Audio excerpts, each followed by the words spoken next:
Hello students. तो इस video में हम डिस्कस करने वाले हैं टेस्ट एंड मेजरमेंट चैप्टर का पार्ट 2। इस इस वीडियो का टॉपिक है Rikli and Jones senior citizen test.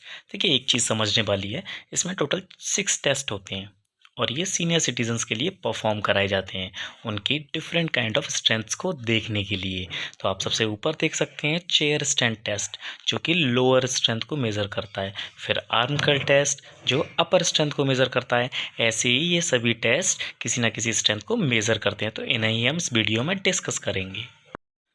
तो ये है हमारा first test, chair stand test. देखिए, हमें इस हर एक टेस्ट के अंदर 3 चीज़ें देखनी है। ऊपर आप देख सकते हैं वीडियो में, purpose, require equipments and procedure. यही 3 चीज़ें किसी भी टेस्ट को एक्सप्लेन करने के लिए। तो पर्पस बहुत इजी सा है, अगर आपको ये पिक्चर याद हो जाती है तो आपको पर्पस याद हो जाएगा। आप देख सकते हैं चेयर स्टैंड टेस्ट, मतलब बैठना है फिर खड़े होना है, फिर बैठना है और फिर खड़े होना है।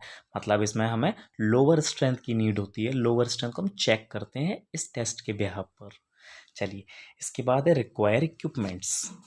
तो इक्विपमेंट्स में हमें एक चेयर चाहिए होती है जिसकी हाइट 17 इंचेस होनी चाहिए, और हमें एक स्टॉप वॉच की नीड है जिससे हम टाइम मेज़र करेंगे। अब आता है इसका प्रोसीजर, जो कि बहुत सिंपल है और आप स्क्रीन पर देख सकते हैं।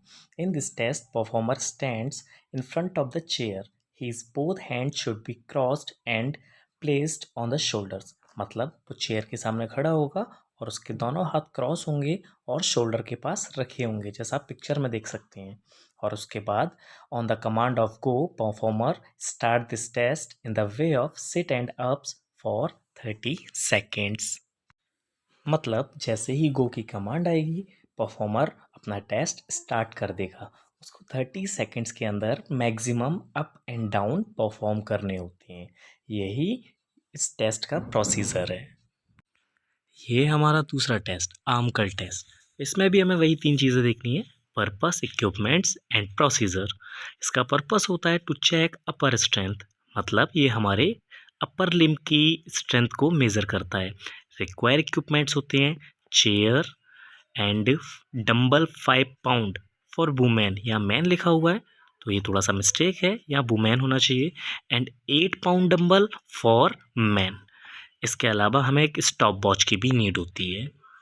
और अब आता है प्रोसीजर। प्रोसीजर क्या है इसका, जिसमें परफॉर्मर को चेयर पर बैठ जाना होता है। अगर वुमेन है तो 5 पाउंड के डंबल के साथ, और मैन है तो 8 पाउंड के डंबल के साथ। ठीक है, 30 सेकेंड्स का टाइम होता है जिसमें मैक्सिमम रेपिटेशन करने होते हैं, आर्म कर्ल करने होते हैं। ये जितने ज़्यादा रेपिटेशन किए जाते हैं वही इसका स्कोर भी होता है।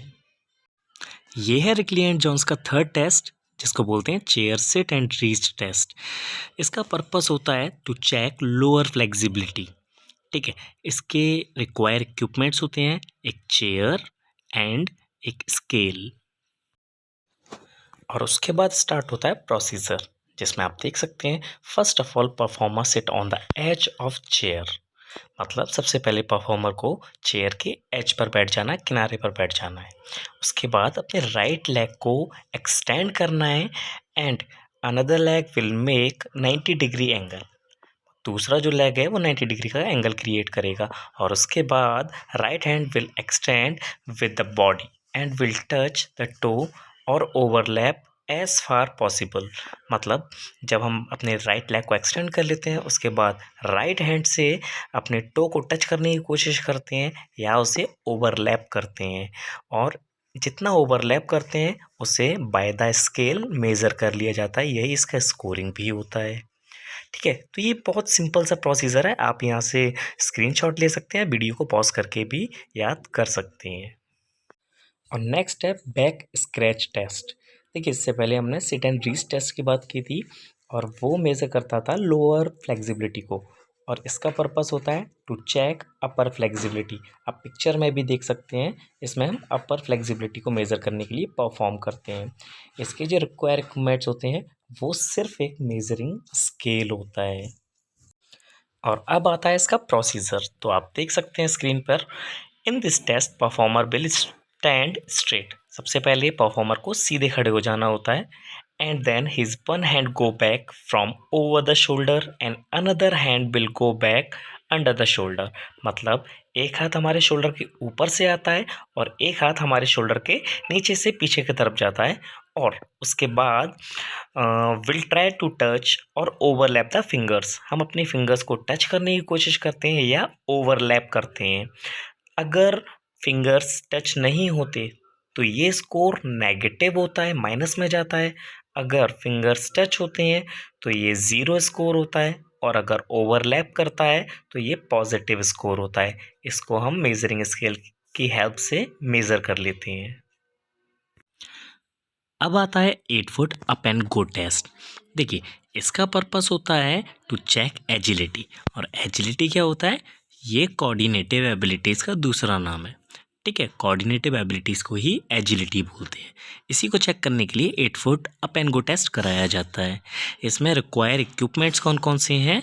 तो वो होते हैं chair, cone and stopwatch. ये 3 रिक्वायर इक्विपमेंट्स हैं। देखिए, कई बार ना क्वेश्चन में भी पूछा जाता है, एमसीक्यू में भी पूछा जाता है कौन कौन से रिक्वायर इक्विपमेंट्स हैं।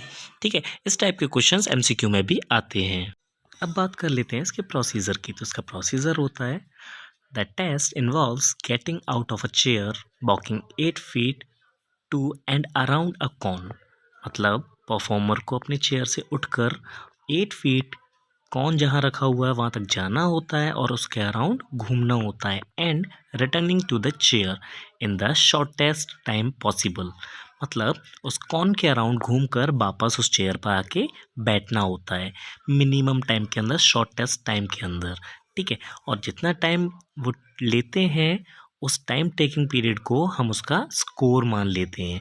यही इसका प्रोसीजर होता है। बहुत ही इजी सा है, आप इसका स्क्रीनशॉट लेके भी रख सकते हैं। देखिए, आप इतना भी अगर लिख के आते हैं तो आपको पूरे नंबर मिलेंगे, कोई नंबर नहीं काट सकता।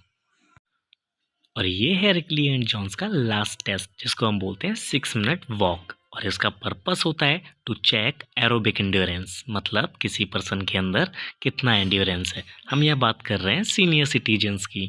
ठीक है, इसके बाद आते हैं रिक्वायर इक्विपमेंट्स।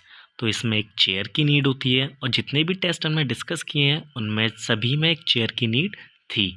इसके अलावा एक स्टॉप वॉच की नीड होती है, और एक रेक्टेंगुलर ट्रैक फॉर वॉकिंग, जहाँ पर भी हमें वॉक करनी है उसके लिए एक रेक्टेंगुलर ट्रैक की नीड होती है। तो ये है हमारे रिक्वायर इक्विपमेंट्स। और अब आता है हमारा प्रोसीजर, जो कि बहुत शॉर्ट दिया हुआ है मैंने अपनी वीडियो में, आप देख सकते हैं। इतना भी अगर आप लिखते हैं तो कोई प्रॉब्लम नहीं होने वाली, इजीली आपको नंबर मिल जाएंगे। इसमें लिखा हुआ है, the aim of this test is to walk as quickly as possible for 6 minute to cover as much ground as possible. मतलब आपको 6 मिनट तक वॉक करना होता है और मैक्सिमम डिस्टेंस तक वॉक करना होता है, जितना कवर हो सकता है उतना वॉक करना होता है। यही हमारा स्कोर भी होता है। इसी से हम मेज़र करते हैं किसी भी सीनियर सिटीजन्स का एरोबिक एंड्योरेंस। और ये है हमारी वीडियो का लास्ट टॉपिक, जो है बॉडी मेटाबॉलिक रेट। इस बार ये हमारे सिलेबस में नया जोड़ा है, तो आप ये भी समझ लें कि ये हमारे एग्ज़ाम में ज़रूर आएगा। चाहे तो इसकी फुल फॉर्म पूछ ली जाए, चाहे इसके बारे में इसका एक्सप्लेनेशन पूछ लिया जाए, इसका फॉर्मूला पूछ लिया जाए, या एमसीक्यू में आ जाए, और ये ज़रूर आएगा। चलिए, तो अब देख लेते हैं इसका एक्सप्लेनेशन। BMR, जिसका फुल फॉर्म होता है बॉडी मेटाबॉलिक रेट। अब ये होता क्या है, तो आप देख सकते हैं स्क्रीन पर, body metabolic rate is the amount of energy per unit of time that a person needs to keep the body functioning at rest. इसका मतलब है, मेटाबॉलिक रेट होता है amount of energy per unit of time. किसी भी person को rest में रहने पर बॉडी फंक्शनिंग के लिए जितनी एनर्जी की नीड होती है, उस एनर्जी को हम मेटाबॉलिक रेट कहते हैं। जैसे अभी हम बैठ रहे हैं या लेटे हुए हैं, और उस कंडीशन में भी हमारी बॉडी के फंक्शंस वर्क करते हैं, तो उस फंक्शन के लिए एनर्जी जो रिक्वायर्ड है उसी को हम मेटाबॉलिक रेट बोलते हैं। इसके साथ ही स्क्रीन पर आपको एक फॉर्मूला दिख रहा होगा, BMR for man and BMR for women. आप चाहो तो इसको भी याद कर सकते हैं, क्योंकि एग्ज़ाम में इसके आने के चांसेस भी बहुत ज़्यादा हैं। Thank you watching this video. I hope आपको समझ आया होगा।